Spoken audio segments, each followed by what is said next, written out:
This week, I make things a little bit spicy. And I try to contain my food gasms.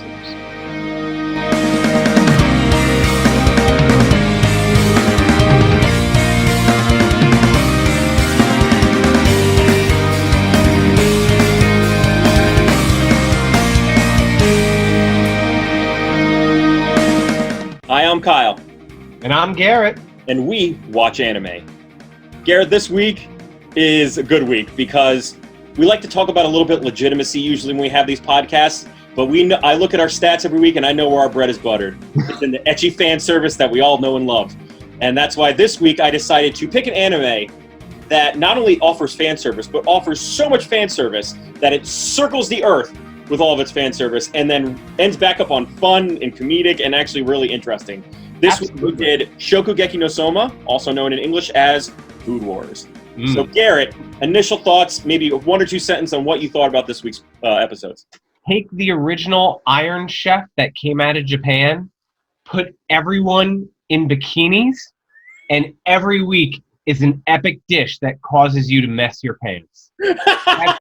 That's essentially what the show is, and I have zero problems with that. It's like, remember onions, those things that you just kept in your cabinet sometimes? Well, imagine it went on beef and your clothes exploded.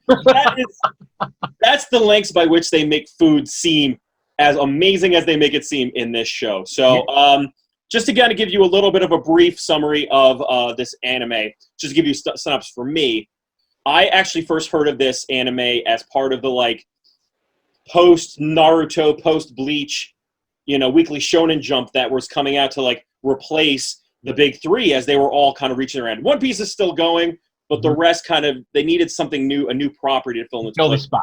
Fill the spot. And My Hero Academia is doing that right now. Black Clover is kind of doing that now. But Food Wars was a nice little filler to get to that place because it offers all the things that we love on shonen anime, which is the fan service, the humor, the comedy, the slapstick. It's very easy topic to talk about. It's fighting, but with food. So all the stuff that normally would have swords or dudes that stretch their arms, this comes in the form of steak chapeline. So it came out roughly around 2015, 2016, but the anime didn't until about 2018. So the anime, as you can see, is very crisp. It's very polished. It's very well, it's actually well drawn. And so when I remember reading the manga going, I hope they make the food look as good as they made in the manga. So some initial impressions as well. What did you think about the show so far? Was it fun? Was it interesting? Was it too much? I thought it was great. So a little bit for those tuning in this week about the show. Essentially, the show is based around this character, Yukihira. He's a 15-year-old teenager, and he works in his father's restaurant, the family restaurant, but the mother, maybe we'll find out what happens later, but she's no longer in the picture. His father runs this restaurant. And it's just like a local diner, what they would refer to as a diner in Japan, except the food is exquisite. And his father is an incredible chef, and he's constantly pushing his son, Yukihira, to better himself. And all Yukihira wants to do is beat his freaking dad. And take him to the diner. Can't do it. Yeah, if he could just stay in the diner, that's what he'd want to do. Right. So out of nowhere, his father shows up one day and says, "Son, by the way, we're going to close for 2 or 3 years. My bad." And he just jets. He leaves. He goes, "I'll give you money once in a while." And he gives him $5. And he sends him off to this school, which if you're in America, you essentially know the Culinary Institute of America in Hyde Park, New York, very close to where we grew up. But that's secondary. That's not even secondary. That's collegiate. You go there. The culinary school started when people came back from World War II and they needed to learn a trade, so they taught them how to cook.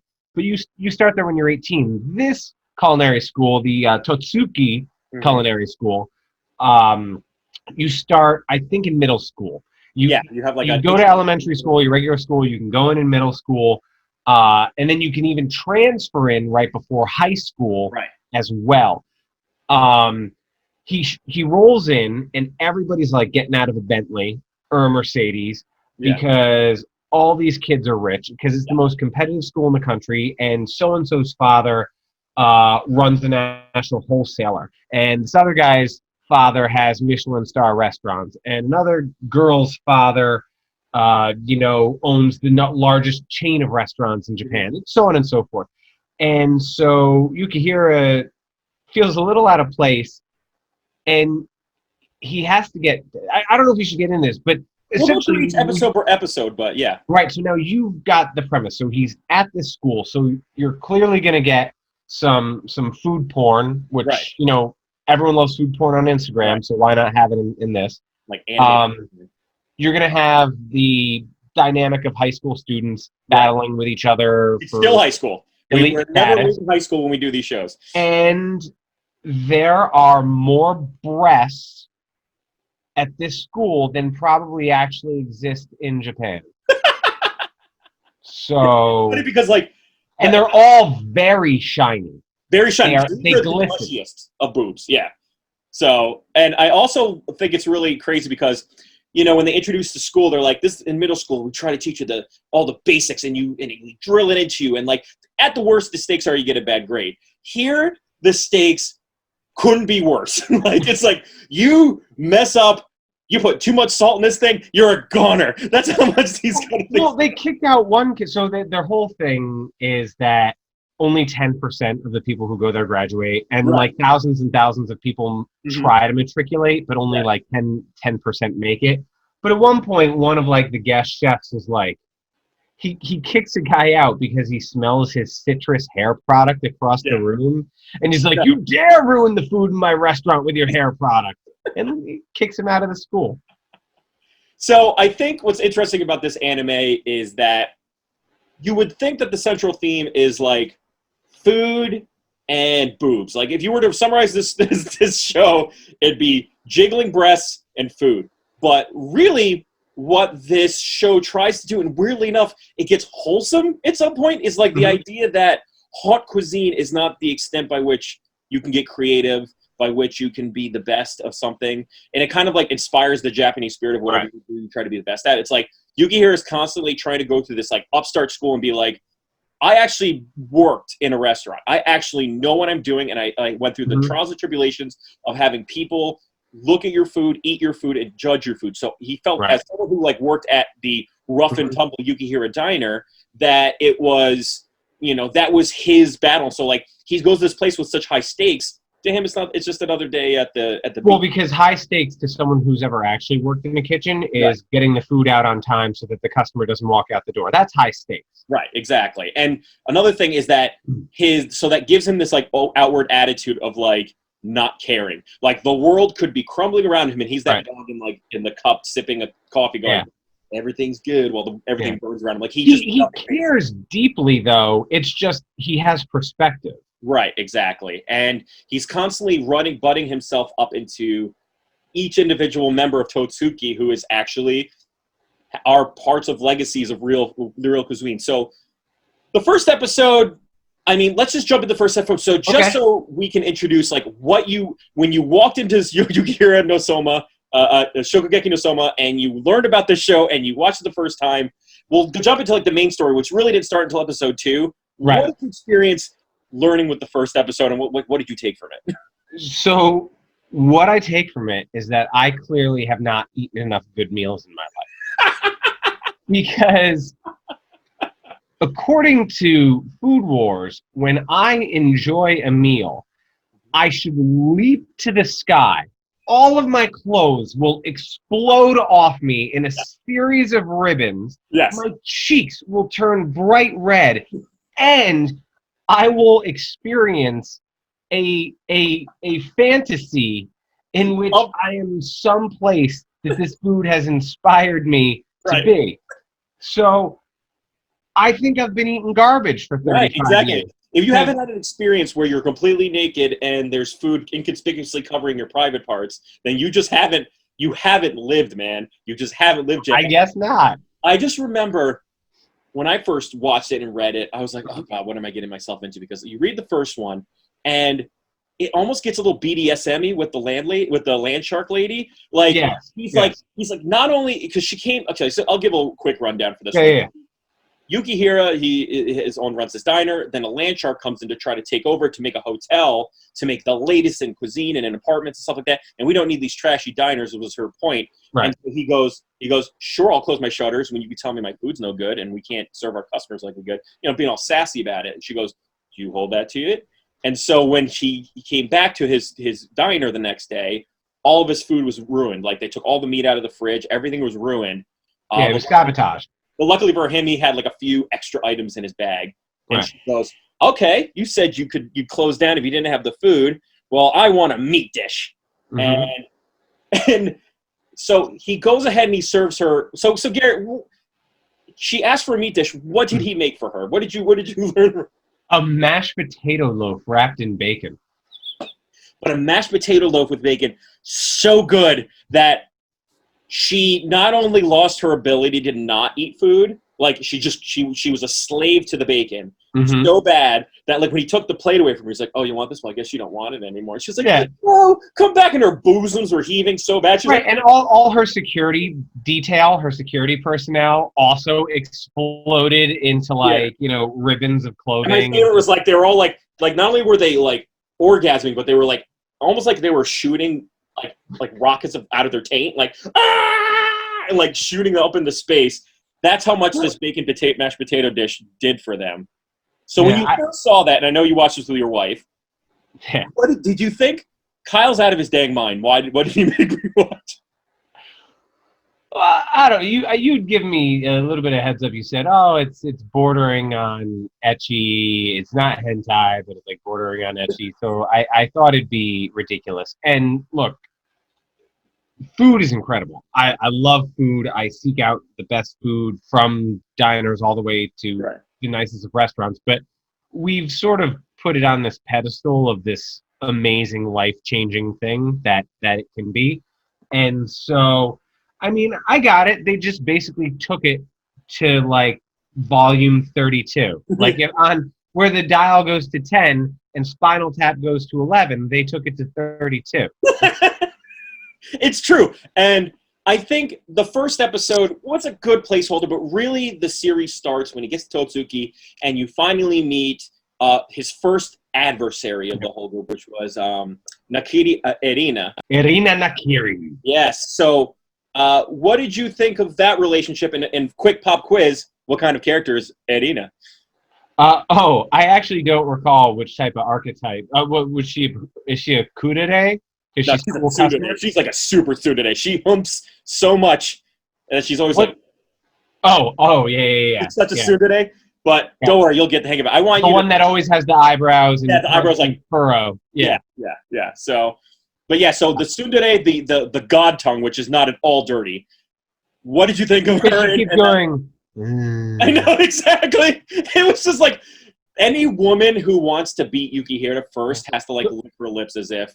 Right, so for those who were like listening and watching, she just constantly ran her tongue from one side of her mouth to the other across her lips, like she's the god tongue, and they emphasized. Oh wait. Okay. Yeah, I don't. I think you're going where I'm going with this, but go ahead. So the god tongue. So she is also 15 years old, and she's at this school, and she is a part of this group called the 10. Yeah, which we'll get a little bit more into in the next couple of episodes. Right. But she's elite level stuff. But she's also like the granddaughter of the principal, essentially. Right, the granddaughter of the principal of the school. Yeah. And she supposedly has this god tongue. So she has this amazing palate that can identify different things. At one point, they talk about when she was like 9, she tasted like 23 or 25 different salts in a row, and she could name what prefecture in Japan they were from. But my absolute favorite was they showed her as a baby suckling on her mom's teeth, and she pulls away and goes, "It's so." Or no, she said something like lacks flavor. Yeah, lacks flavor, and she's got the kudere eyes, so she's like lacks flavor. But it's just like that. As I said, it circles the earth. It's ridiculous, but then you're like, that's freaking hysterical. Absolutely. So unreal. She's the god tongue. She's the person that really visualizes food as it is, and then if it's something slightly off, she'll see like a gorilla in a bathtub, or she'll see hippos crossing a beach. Like she'll Right. Well, that's right. So one of the things is when they do these flashback fantasies or whatever they are, these asides, is a lot of times she'll be like, "Oh, I'm in paradise. Oh, I'm in this hot spring in paradise." And then, as you said, the lowland gorilla shows up, and she explains, like, she opens her eyes and she's like, "Your dish has failed on 27 points." But so Yukihira gets to the school in episode number 2, and because she's a part of this group called the 10, which we're not going to get into just yet, she gets to test who can transfer in and out, and she essentially fails everybody because she says, "You have to make a dish for me right now. Main ingredient is eggs," and like 800 kids run away because they're so intimidated by her. Again, Yukihira, as you said, he's very like, meh, why not? And he makes food that brings her to her knees, and she loves it, but she can't admit that she loves it because apparently she's a tsundere. But she doesn't like what she perceives as Yukihira's arrogance. Right. So she says, "You fail," even though she's lying. You fail. You can't come in. But the demon tongue, which is her grandfather or her grandfather, overhears it from the room over and likes that this guy kind of pushed her around and showed her, that she shouldn't be as on her high horse. And he gets Yukihira into the school behind her back. So she's shocked to see him. So I think this show set up, the crux of this show is going to be the relationship between these two characters. The tsundere, the queen, the princess that she is, versus the rough and tumbling Yuki Hitasoma. And what I thought was interesting about that episode, I think the first episode I was like, this is kind of ridiculous, but I'll give it a shot still, give another few episodes. I think this was a good setup for what the show was going to be about. It was going to be about the two of them and how he was going to basically conquer her stuffiness to get her to like understand that food is more than just this fancy cuisine shit she gets. But I remember very distinctly the moment when she told herself, she's like, "I'm a goddess," and she's wrapped in fine silks and like angels are pouring her wine, and then she eats the egg, which by the way, it's like he gave her rice, scrambled eggs, and like chicken jello. And that was the most amazing thing. And this goddess amongst Mount Olympus. Well, no, and also as she's eating it, these little cherubic angels with his head on it start like manipulating her body and like tickling her with their feathers, and she's like, "Stop it!" That was another thing in the first episode. So Yukihira is a brilliant chef. Yes, but like many chefs and like anyone who is the best in their field, you have to push the boundaries to see what's next. And by doing this, he's always creating something ultra disgusting. Right. And whenever, like, it's like octopus in peanut butter. And you're like, well, but whenever it shows someone trying one of his disgusting dishes, they get violated by an octopus in their the poor first girl, who, by the way, you'll probably never see again in the show. I've watched the whole thing. She was just there to have her legs opened up, spread eagle, and a peanut butter tentacle was going to come in and go right in between her legs. I was like, "Oh my god, poor girl!" Like, get that. I don't know how that's enjoyable for either of them.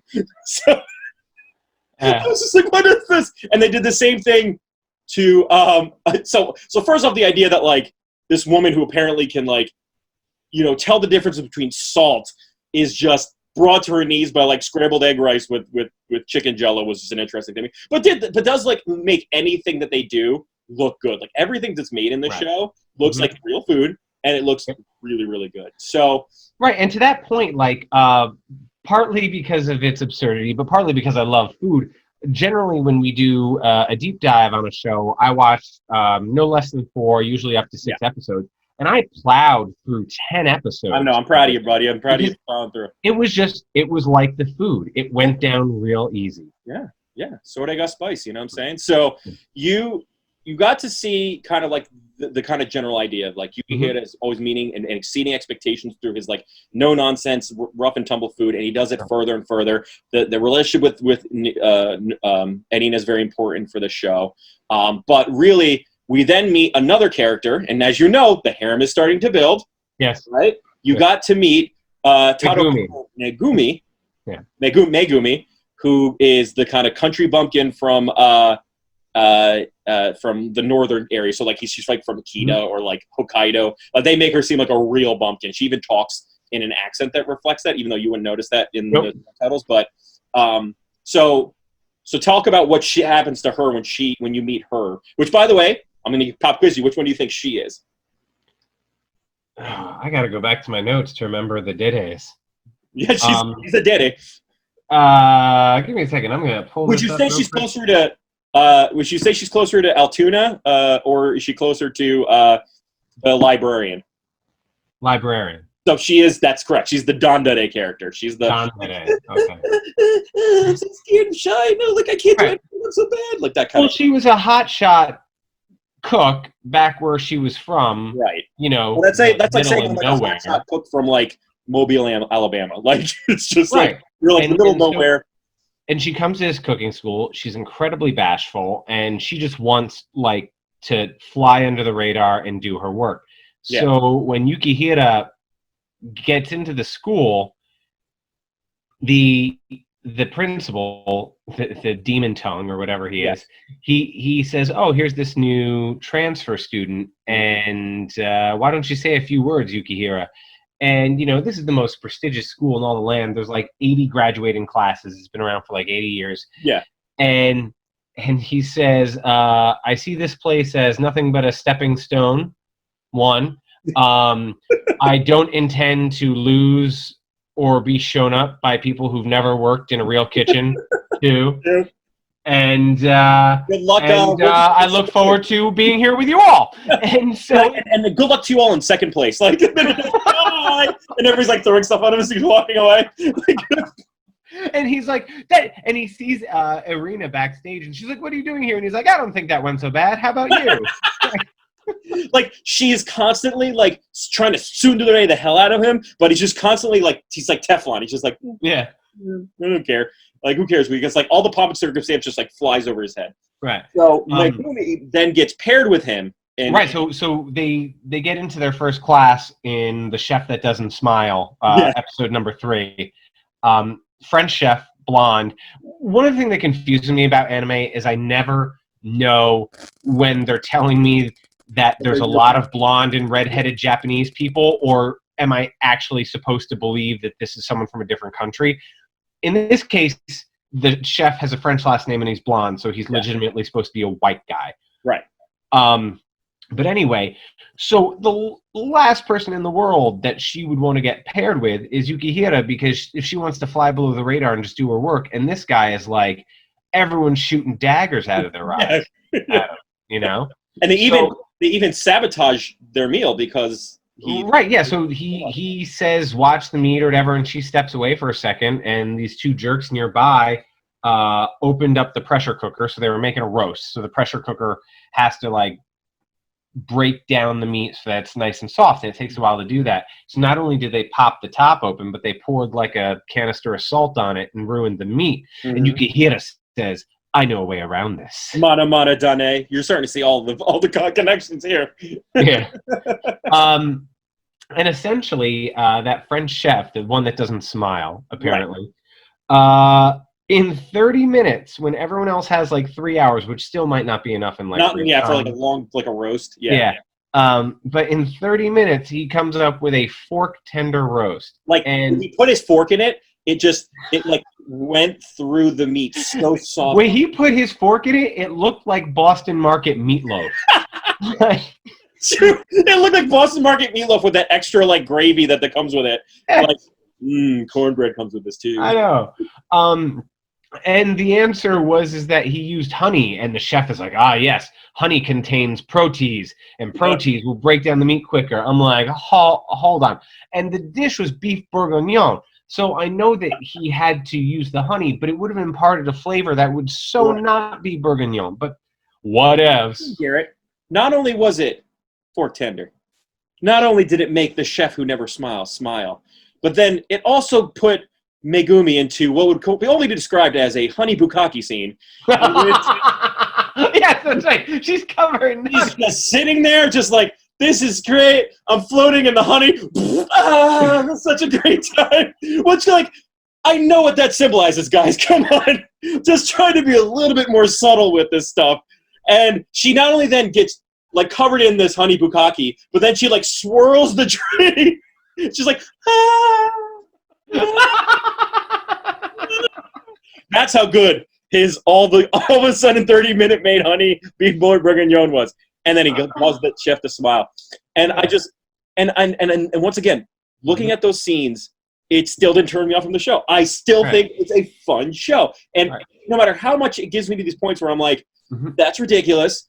Stop doing that. I still go, you know what? I'm still having fun with this. It's still a and he doesn't make a dish that I think is like total ridiculous, like there's no twist serve of thing that's, like, not even close to possible. The fourth episode's dish, my wife and I are like, that's disgusting. Yeah. So in the fourth episode, Yukihira is now at the school and he has to find his dorm. And as he's walking to his dorm, which for whatever reason, there's no public transportation, he has to hike up a mountain to his like dorm castle. Yes, we get introduced to the Polar Star Dormitory, which for those listening is like where all the bums go. They basically put all the bums in this one room. You see like traditional Eastern hotels. You see Western style, like beautiful hotels over there, but like they get the shack with like tubes that you can talk into. But well, it's a shack, but it's still a mansion. It just hasn't been updated since 1932. Yeah, but also, and it's big enough to hold like what is 12 kids in a house model. Yeah, they have a good kitchen. But anyway,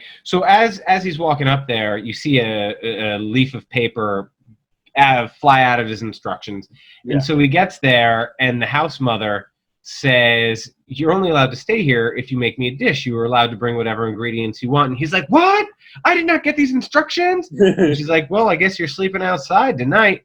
And he goes, "Well, what do you have in the kitchen?" She's like, "Oh, just spare leftovers." And so he puts together this dish, which is like a hamburger. It's like this disgusting looking hamburger with a gelatin over it. And she's like, that we only had a gram or two of meat. How did he make it look so thick? And apparently there was canned mackerel. Canned mackerel. And he made a mackerel hamburger. And my wife and I were like, that's disgusting. But he was made by Yukihira Soma, Garrett. Because Fumio, who's the house mom, was like, "Come on in!" And it reminded her. All the time when she's busty. And had this real erotic moment with a young man back in her day. She is this old bat, and it makes her back to like 16 years old when she's like getting out of the water behind a shack next to a dude, and she's like, "Do you know what I want to do next?" And you're like, ah. And when she wakes out of it, she's like trying to smooch with him, like, It's like, it's ridiculous. Once again, ridiculous, but I can't stop. It's funny. It's entertaining, and like you just gotta like, you gotta give it. It's very tongue in cheek. And then finally, what I wanted you to do, because I told you can get through like 5, you could if you wanted to, but I wanted you to get to at least 7 so you can see what a Shokugeki or a battle would look like. So now we are then introduced to a new archetype that you've never met before, her name is Ikumi Mito. And she is what would be known as a gal character, but I'll explain that in a second. But what did you find from Ikumi Mito? Ikumi Mito, so her family runs like the biggest meat wholesaler in all of Japan. Right. So she's known as like the meat aggressor or something. I love everybody gets like a random title, and it's just like you're the meat. But so basically, like she gets to bring like perfectly marbleized Wagyu beef to like every competition, and she wins because she has the best product. But Yukihira, that's like offensive to his nature, because to think that you can just buy your way into having it. Inexplicably, she's almost always wearing an American flag bikini top, and also Daisy Dukes with the top button opened, so she's got barely any clothes on, essentially. Right, because the V of her shorts bring you directly to her vagina. Correct. Is essentially what it is. Gutter formation. Now, to kind of give you an idea what her archetype is, and you're going to see these in a bunch of anime and in harem anime, they're usually like the 8th or 9th woman that you'll meet is what's known as the gal character or Gadu characters. And there's actually anime based on this character, and it comes from there's a fashion district in called Harajuku, and you know the Harajuku girls, which came with Gwen Stefani, the dancers, and Harajuku is like the fashion center of Japan for young people. It's like where young pop culture is. But one of the big things they like to do is wear very bright makeup and very dark skin, and they bleach their hair blonde. Okay. So the characters will always be very dark. They'll be super tan. Usually have very like bright lipstick and eyeshadow and stuff like that, and their hair will usually be like this very blonde. All right. And so but also another thing is they try very hard to be very American-like. So they're kind of like a caricature of what Western culture is. All right. So I just want to point out, though, if I've spent a lot of time with chefs, and from the tips of their fingers to like their elbows is just a series of welts, scars, and burns, because a kitchen is a dangerous place and things splatter and spill and happen. And she just does not seem like she is wearing OSHA-approved uniforms. And as the meat person, she must work with grease, hot grease, all the time. All the time. Seriously stupid. She's like, hi, they're hot stuff, and she just like boils all over her. I am Mikumi. Oh. She's like constantly. Do you have any more ointment? Oh. Yeah, she's constantly spraying on Bactine, just like. So. That's a good point. Yeah, she's not very OSHA certified for her food. Yeah. But this is your first introduction to a Shokugeki. So tell me what they end up into a Shokugeki, but I want you to kind of bring up what that is and why he got into that position. Right. So this is actually the second one you see. Yeah. Because it's his first one. His first Shokugeki. You see a different one. Essentially, again, when he's walking up in like episode 4 to his dorm, on campus is a giant arena, and I'm gonna guess it's not for like their ping pong team. And essentially, it is Kitchen Stadium. It is a battle arena, and they are called food wars. But there are, you might have to jog my memory. There are 3 things necessary for a food war. This may or may not be out of order. I'll help you out here, but you must have an actual aggrievement. You must get 3 judges to be willing to judge it. And what was the other one? Okay, so you got 2-ish. So the one is that you have to have an odd number of judges. So there could be 3, 5. There has to be a winner because there has to be an odd number. 71, whatever. Yeah. The second thing is that there has to be a committee person that approves it. So you have to have someone who's a teacher or principal or committee member that says it's okay. You can't just be like, oh, I won, I win everything, and like you didn't talk to anybody about it. The third thing is that both people have to agree what the rules are, what's at stake. So you can't just be like, I kill your parents, and then like you're like, no, I'm not letting you do that, and like it's like, well, I got you a food war, and my Chapeline is better.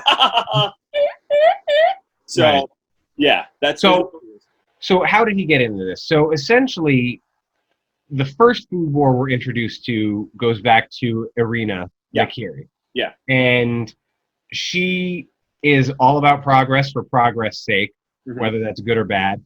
And just like in our high school in America, there's extracurriculars. There's yearbook club, there's drama club, there's all these clubs. So at the cooking school, there's these different clubs. One in particular is like the stew club or the chowder club. Chunko, yeah. So that's traditionally like what sumo guys make for themselves. Yeah. That's why he's very big and sumo-like. It's like a stew that you just keep throwing stuff in, and the water just keeps boiling, and so the broth constantly changes, but it's mainly like lots of vegetables, make them fat and big. Yeah, it's called chunko. So Erina basically wants to get rid of these guys because to her the food is not refined and it's not worthy of their school. Right. So she beats this guy, and after she beats him, she makes a phone call, and a wrecking ball destroys their clubhouse. I'm like, these stakes are big. Better not screw up that langoustine. What he did, like a langoustine like soup. Better not screw that up, otherwise. So Yukihira is looking around at like the bulletin board at school, and he sees all these different clubs that he could join, and one of them is the Rice Bowl Society or Bowl Sock, and. I didn't really think about that name until you said it out loud. Like, I'm reading it, I'm like, oh, it's the Bowl Society. That's Bowl Sock, right? And then like you're like, when you say it into an English speaker, I work at Bowl Sock. So it's low-hanging fruit. So again, he works in a diner, so he's like, oh, Bowl Sock, that'll be like a really good thing that could possibly, you know, help me. So he goes, and there's this guy with the most absurd hair you've ever seen in your entire life. It's like Elvis Presley's pompadour. Like, it's erect, by the way. Like, he's either sad or like... Right, because Miss Mito takes the cleaver out of her, like, thigh holster and chops his hair off. But anyway, yet again, this rice bowl society is something that Erina finds offensive, and Miss Mito, Nakumi Mito, says, "Let me handle this one." So I just want to get back to this. Erina is a part of this group called the 10. Yeah. And the 10 are the 10 highest ranked students in the entire school, regardless of age. Right. One thing that kind of kills me is they say, oh, well, their decisions are even above teacher decisions. Teachers have to do what these students say, which I think is stupid, and I don't think any school would ever do. No. But yeah, so she's a part of this. And Yukihira finds out about this, and he's like, oh, so how do I become a part of the 10? And, like, one of his roommates happens to be a 7. And he's like, oh, you're a 7. If I beat you, am I in? Am I the new number 7? And the guy's like, slow your jets. Slow your jets, bud. Yeah. So Nakumi comes to this bull sock meeting and is like, we're going to destroy this place and knock it down and turn it into something that we want to turn it into. Yeah. And she says, the only way you can stop me is if you beat me in a challenge. And the guy's like, the guy who was there, the pompadour dude, starts stressing out about it. Yukihira's like, I got this. And he says, whatever ingredient you want to do. And she picks meat because clearly she has a distinct advantage by getting the greatest meat. This isn't going to stop Yukihira, though. No. Yeah, and they have their first Shokugeki. And what's interesting is that to make cooking interesting as a fight service, which I think is really kind of cool. But yeah, I think what's interesting about the first Shokugeki, what you learn about the whole thing is that it's kind of like Prince of Tennis, right? I was just about to say, because they can't actually show all the action. They show a little, but a lot of it is internal monologuing. Right. It's a sports, and it goes from, so it hits all these different things. It comes like a slice of life school show to an ecchi harem comedy to then all of a sudden now it's a sports anime. Like, I thought that's a really cool way of doing it because, once again, it's internal monologues and external observers talking about it's a chess of the mind, right? And she's constantly giving him the stuff. And I remember the first thing that she decides is that she's like, not going to wear the American flag bikini top. No, not the cowboy bikini top. I'm going to get the flames. I'm going to get the flames one. And so what I thought was interesting there is that they were like, how are you going to set this up for her ultimate defeat? Like, how do you get her to the hubris of, like, I have the best meat, everything's good? Well, what they decided to do, and I thought that was and I think it's clever, is she loses not because her meat isn't fantastic. She loses because she was doing a rice ball and she completely neglected the rice. Right. Thought that it was just something that you make strong like the meat, make it powerful like the meat, but then it makes it too filling, right? She made it like garlic. Well, she has tunnel vision. Right. She focuses on one ingredient, and everything else falls by the wayside. And if there's anything that you know about cooking in real life, but also what this show hammers you over the head with, is how everything in a dish works together. Right. One thing, really, it shouldn't outshine the other. Everything should complement one another. Right. So, and I think, she ultimately, they have this great dish, and he makes chapelin, which apparently is... I've never heard of. $7 steak from Price Chopper, and you got it on sale. Covered with so much onion that it's taller than the bowl. Right. So when they're prepping for this, the guy's like, we're never going to compete with our meat, and he said, that's not who we are. Right. Exactly. We're about the whole thing about rice bowls is they're supposed to be filling, they're supposed to be tasty, but they're also supposed to be affordable. That's the point. So he gets that cheap meat, and again, it comes back to like the honey and the roast thing, where apparently onions have an enzyme that breaks down meat and makes it soft. So he basically like crisscross cuts his cut of meat and slams more onion than I have ever seen on a plate, and it's just like.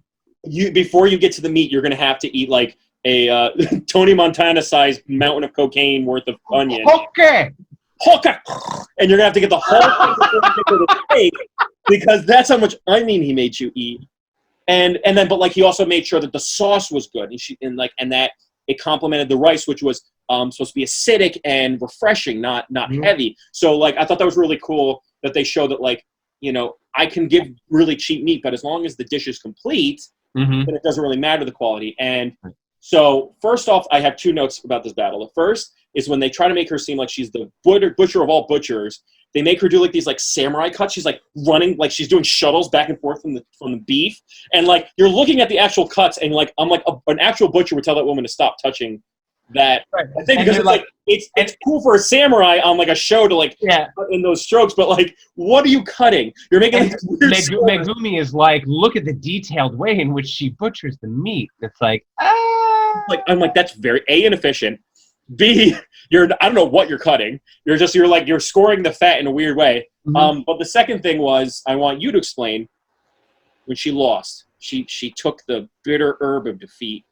Okay. What did it bring to her, Garrett? What did Yuki? What foodgasm did she experience when she did it? Oh no, you're gonna. I don't remember because I flew by this episode. I don't remember her foodgasm in particular. Yeah. So she eats it. And it's so good that it reminds her of her childhood, in which her mother gives her a teddy bear, and her like rips apart her teddy bear and is like, "You got to be brave and strong, and you know, the world's gonna eat you up." And she's like, so now like this girl's going to like a real PTSD trauma moment, but then it ends with her like naked in a bowl of rice, going like, "Ah!" And like, and it says "bowl" in the back. One of the things that I like about the lead, though, is while he borders on crazy arrogant, after this battle, which, by the way, the stakes were if he loses, he's out of the school. But he wasn't so vindictive in what he wanted. Yeah, exactly. He said if you lose, you actually have to join the Rice Bowl Society to help further the evolution of the dishes. Yeah. And after he beats her, he's like, hey, great job. You're my friend now. You know, she doesn't take that so well, but he just seems like a chill dude. Yeah, and I think that's the thing. He's not super vindictive. Like, the point of him being there is not for prestige, but it's for the point of making food better. Right. You know? Quick flashback, because while I may not have remembered her PTSD moment, if we can go back to Erina's food battle against the sumo chowder guy. When she tries his dish, she's walking along a beach in her fantasy, and then like the railroad crossing signs come down, and she's like, your dish fails on 27 points, and she starts listing it, and he's like, this is BS. What about your dish? You think it's so great? And he takes a bite, and another sumo wrestler smacks him across the face. And like rips off his whatever the thing that they wear, the sumo wrestlers wear, and he's like just throws him naked through the he's air. like forward facing, like no. So that's generally what the show's all about. It's really interesting. It goes in like these really topics, but the real so knowing that you kind of enjoyed it seems. I had a few points that I wanted to get to. This is the first was that the food looks really good. The studio must be applauded for even story, you know, whatever you feel about the story, about the fan service aside. They put real detail to make every food and item that they have look exquisite and something you want to eat. I got real hungry watching every time. Because it always looks good. Yeah, I you know, whenever I watch anything like Asian themed, it makes me realize there's not enough like good rice in my life. And just like the stuff that they use, like Americans don't use mirin. They don't, they don't use specific, bonito style stuff. They don't. It was like 10 o'clock last night, and my wife is sitting next to me, and like an episode was on, and she goes, "Baby, I want beef bowl. Where can we get beef bowl right now?" It's like it makes you, because it makes you respect that they actually really thought their way through it in terms of like studying and researching this stuff. Like, and that gives me to my next question for you, and what you think is.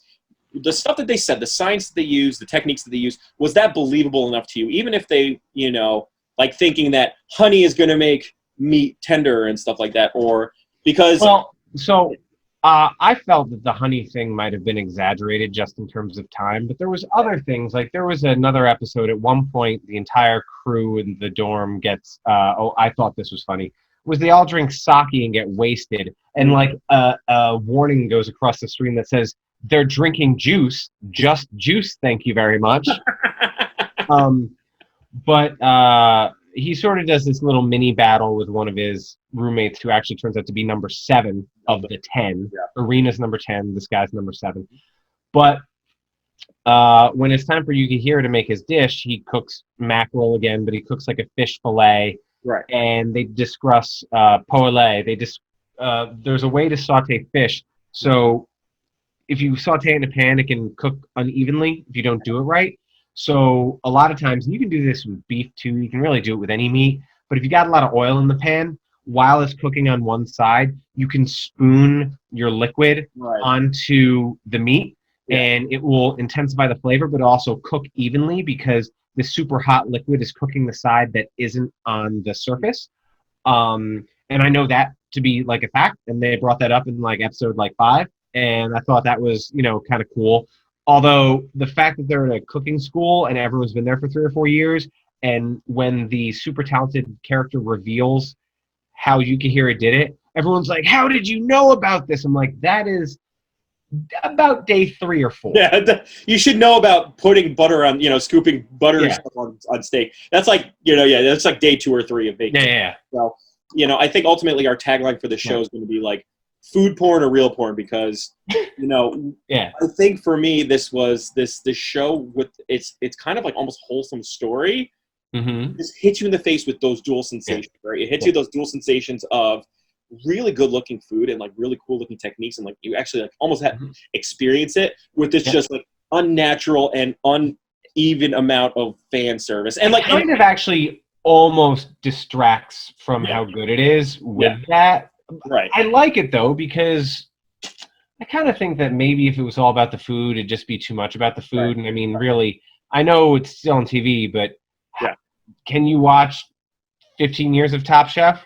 Clearly some people are, but it softens it because it can get so serious and heavy-handed on that side that when they're like, here's a breast, you're like, oh, it's okay to laugh again. Yeah, and it treats the sexuality almost as a comedy, less than a like an ecchi way of making you like kind of get hot off of it. Like it's supposed to be really funny, and like it's this comedic when everybody gets naked and stuff. So I mean, you kind of then they all share baths with one another and massage each other, and I'm like, it's like it's supposed to be like it overdoes it to the comedic sense, and I think that kind of softens the blow a little bit.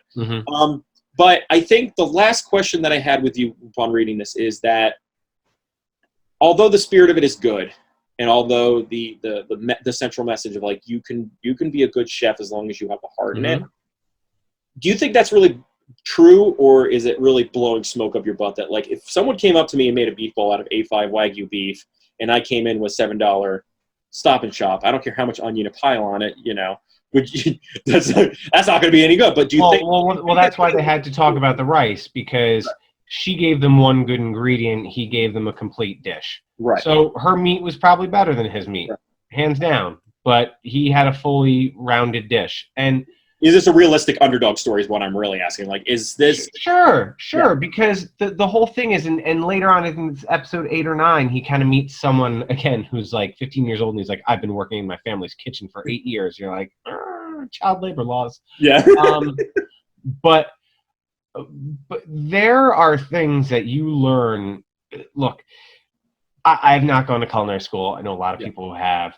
And it's one of those things where you could learn more in 6 months in a kitchen, in the right kitchen, than 3 years at a school.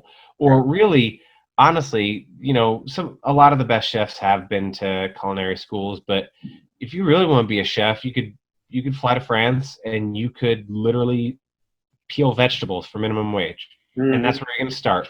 Yeah. Or you might not even start there. Right. You might start as a dishwasher. Right. And then maybe you'll be garde manger and you'll be putting the salads and the desserts together.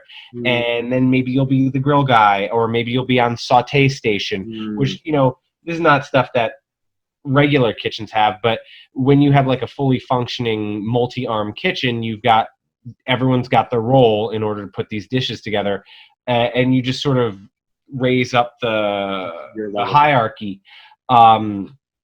So yes, I mean 15 is super young, but let's make it more realistic. Right. If he was 18 and he had been cooking and his father was super talented, right, and he'd been cooking beside his father since 15, of course, growing up in his home, making dishes at his house, right, you know, since he was 8 or 10, right.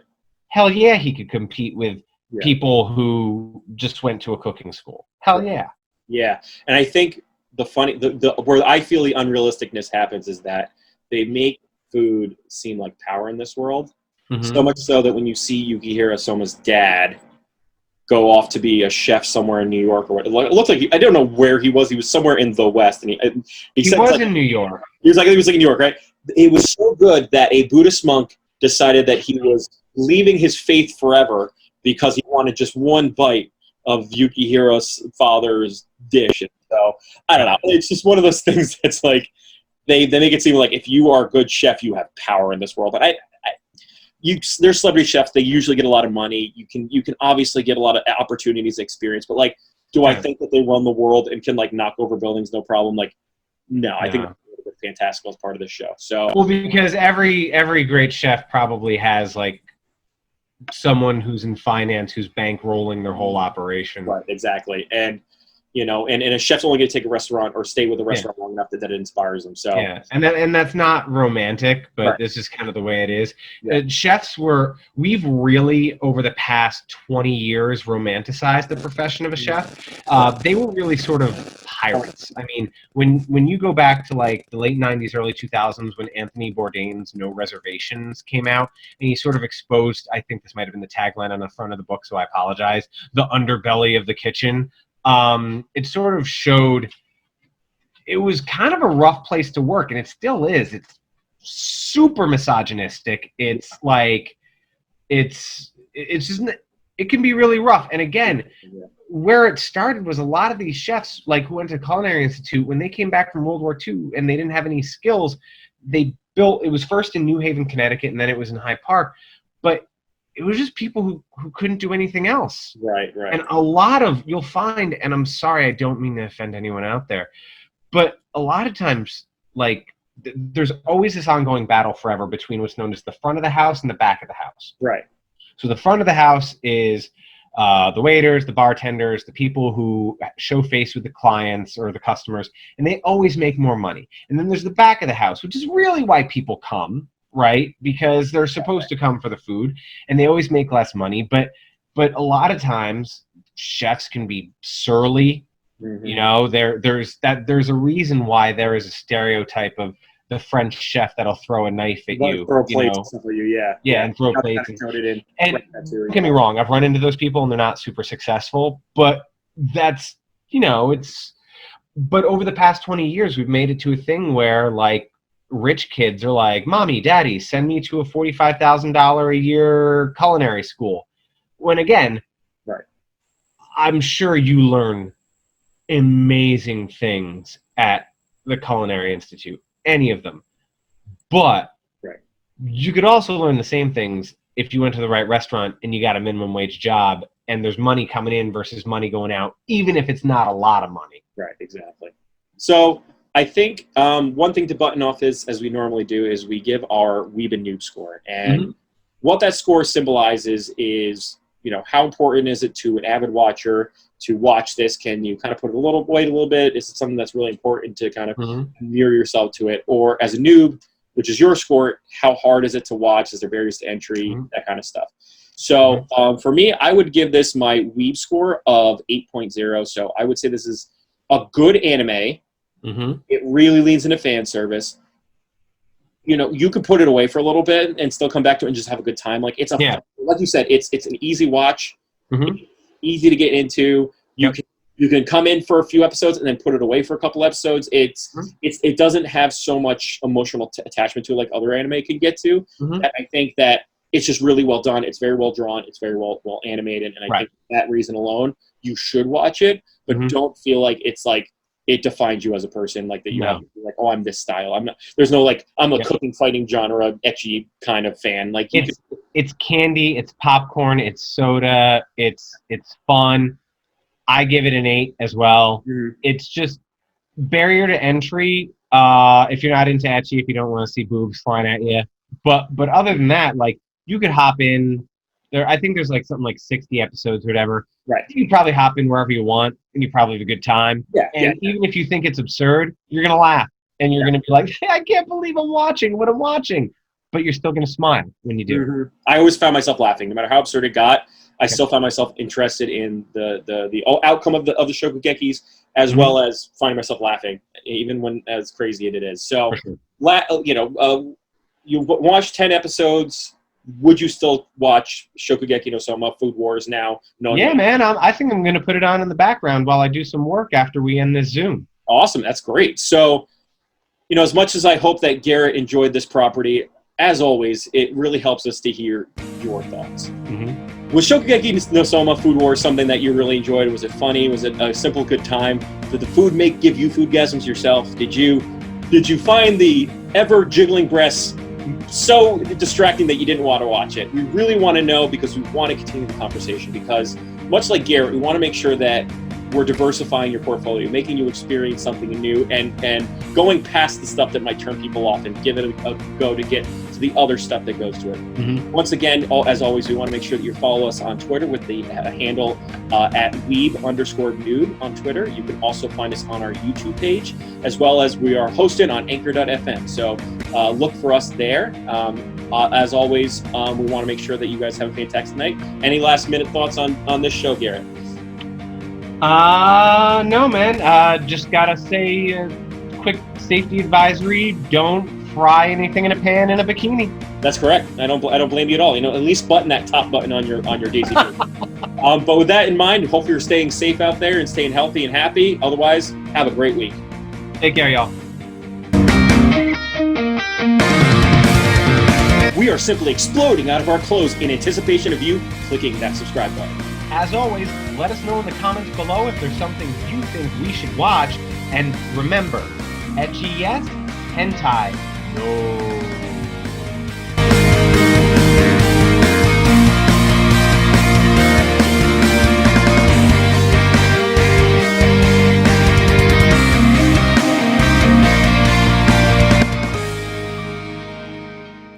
The squid and honey combination is so offensive in so many ways. It's as if my entire body is being violated.